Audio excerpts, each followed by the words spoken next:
Hello mga kabayan, welcome. Tama na ang pag-scroll sa YouTube. I-type na ang Nurse ng Bayan para sa mga health tips and advice. Magandang araw po sa inyong lahat.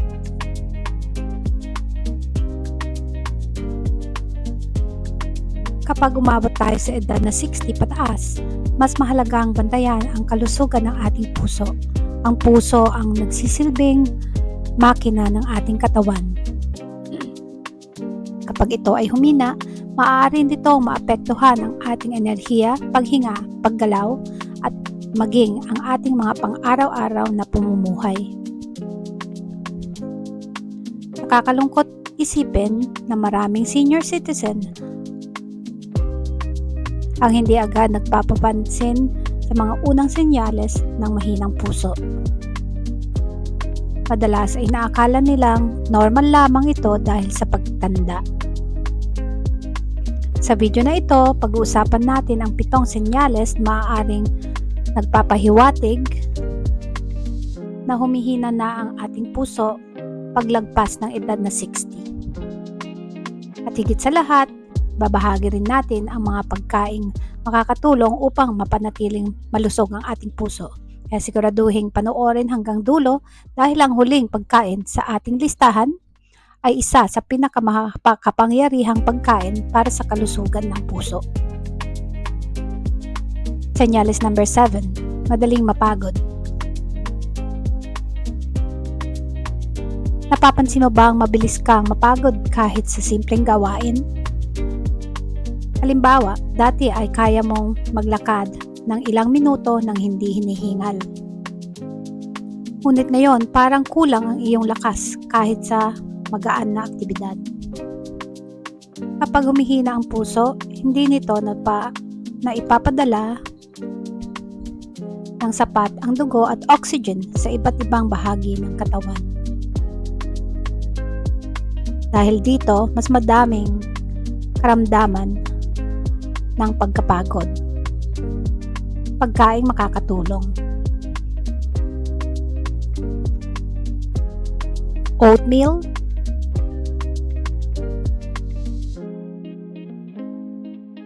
saging,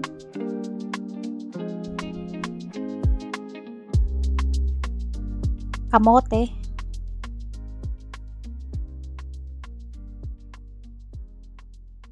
ang mga pagkain ito ay nagbibigay ng enerhiya at fiber na mahalaga para sa kalusugan ng ating puso.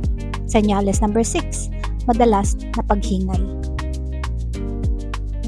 Kung hinihingal ka kahit hindi naman mabigat ang ginagawa mo, maaaring senyales ito na nahihirapang magtrabaho ang iyong puso. Kapag hindi mahusay ang pagbomba ng dugo, maaaring magkaroon ng pag-ipon ng likido sa ating puso sanhi ng hirap sa paghinga.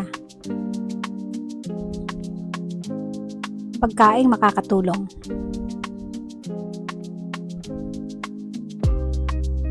Berdeng gulay tulad ng malunggay at pechay,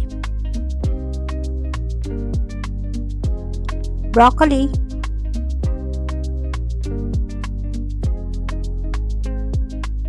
spinach,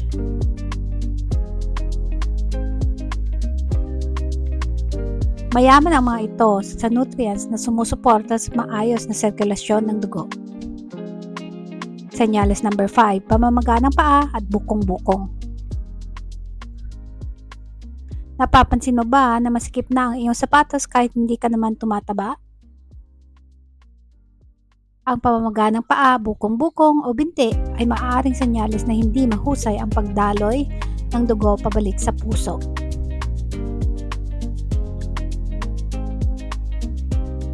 Kapag nangyari ito, naiipon ang likido sa ibaba ng bahagi ng katawan.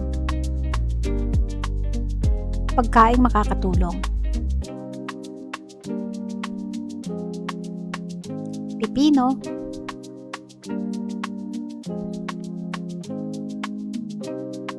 pakwan,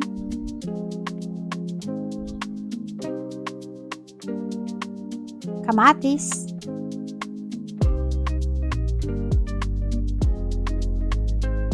Ang mga ito ay may mataas na water content at maaaring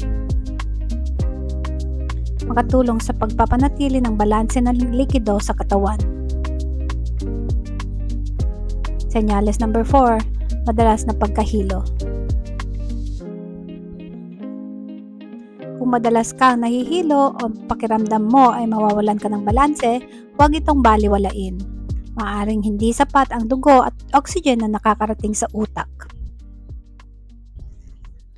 Lalo itong dapat bantayan kung may kasamang panghihina o pananakit ng dibdib.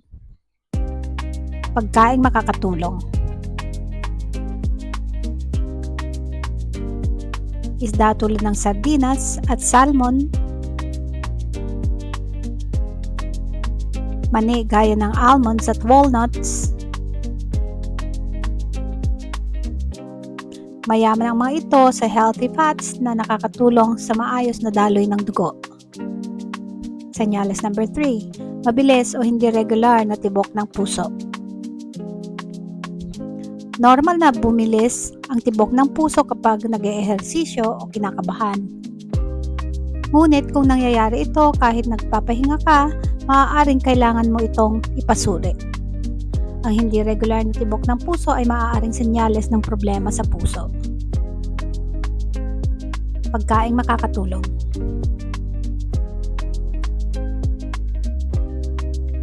Avocado,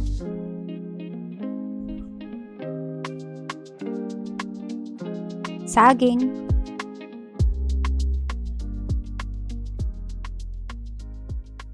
malunggay,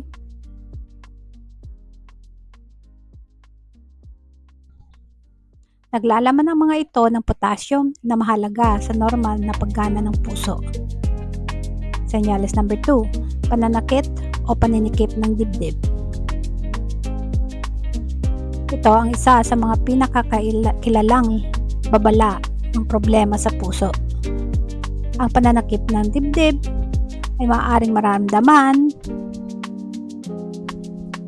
bilang paninikip, kabigatan o parang may nakadagan sa dibdib.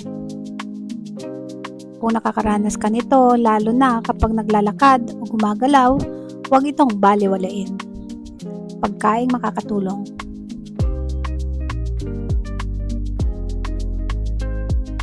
Bawang,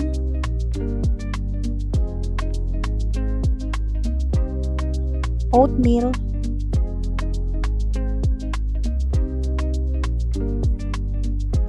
beans at munggo,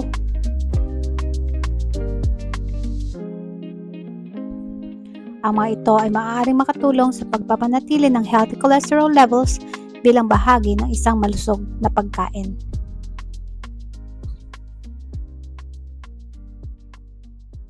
Senyales number 1, madalas ang panghihina at kawalan ng enerhiya. Ito ang isa sa mga senyales na madalas hindi napapansin. Kapag kulang ang supply ng oxygen at nutrients sa katawan dahil sa mahinang pagbomba ng puso, maaaring makaranas ng matinding panghihina. Kung pakiramdam mo ay wala kang lakas na halos buong araw, magandang idea na magpakonsulta sa doktor. Pagkaing makakatulong. Salmon at iba pang matabang isda, olive oil,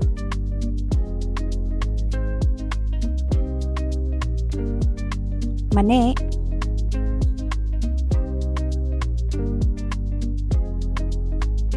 mga prutas tulad ng mansanas at dalandan.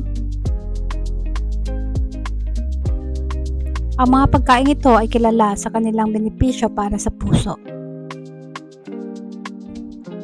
Bonus, 5 pagkain pinakamabuti para sa puso. Paglampas ng 60. Kung gusto mong mapanatiling malusog ang iyong puso, subukang isama ang mga ito sa iyong pagkain. Oatmeal,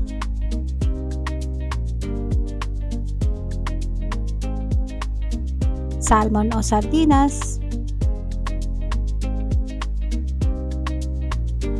malunggay at berdeng gulay,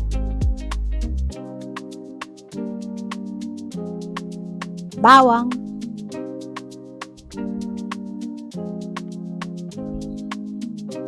olive oil,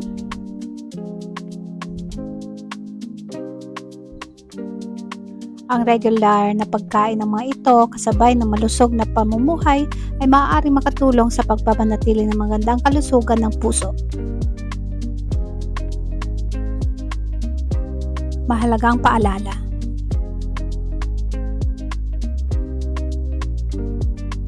Tandaan na ang mga senyales na nabanggit natin ay hindi nangangahulugang meron ka ng sakit sa puso. Ngunit kung madalas mong nararanasan ng isa o higit pa sa mga sintomas na ito, mahalagang magpatingin sa doktor para sa wastong pagsusuri. Mas mabuti ang maagap na pag-iingat kaysa huli na sa pagsisisi. Bukod sa tabang pagkain, maglakad ng hindi bababa sa 30 minuto bawat araw, uminom ng sapat na tubig,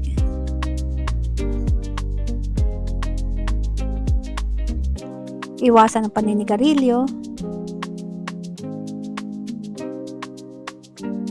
bawasan ang sobrang alat at matadabang pagkain, sundin ang payo ng iyong doktor. Ang puso natin ay nagtatrabaho 24 oras sa isang araw para mapanatili tayong malusog. Kaya naman, nararapat lamang na alagaan natin ito habang tayo ay tumatanda. I-comment din sa ibaba kung alin sa mga senyales na ito ang iyong unang nalaman ngayon. Maraming salamat sa panonood. Ingatan natin ang ating puso upang mas matagal nating makasama ang ating mga mahal sa buhay. Salamat mga kabayan. Till next time!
Naway manatili tayong malusog, ligtas at may tamang kaalaman tungkol sa ating kalusugan. Susunod na video.